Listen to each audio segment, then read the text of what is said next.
వాళ్ళ ఇంటికి పోయినా వాళ్ళు ఆ ఇంట్లో కుక్క ఫోటోలు చూపిస్తారు తప్పితే ఇంకేం చెప్పరు నాతో. జాతకాలు చెప్పించుకోరు, చెప్పరు, ఏముండదు. వాళ్ళు ఎందుకు పిలుస్తారు ఎవరినైనా వాళ్ళ ఇంటికి అంటే కేవలం ఆ కుక్కకు ఉన్న ఆల్బమ్స్ చూపించడానికి పిలుస్తారు వాళ్ళు.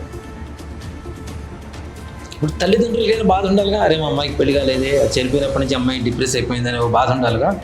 అలా చెప్తారు అని చెప్పి నేను ఇంకోసారి వెళ్ళినా వాళ్ళ తల్లిదండ్రులు కూడా ఇదే ఆల్బమ్ తీసుకొచ్చి నాకు చూపించారు తప్పితే అమ్మాయికి పెళ్లి కాలేదన్న బాధ మాత్రం వెళ్ళలేదు.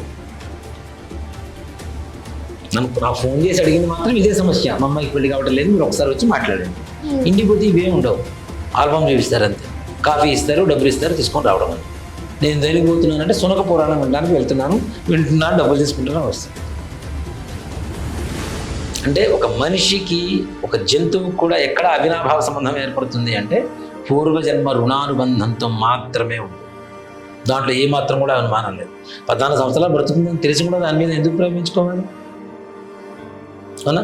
మనిషి ఓకే, హ్యూమన్ లైఫ్ స్పాన్ వచ్చేసరికి దాదాపు 70 ఏళ్ళు, 100 ఏళ్ళు, 120 ఏళ్ళు, 90 ఏళ్ళు అనుకుందాం. కానీ దాన్ని 14 ఏళ్ళని తెలుసు కదా.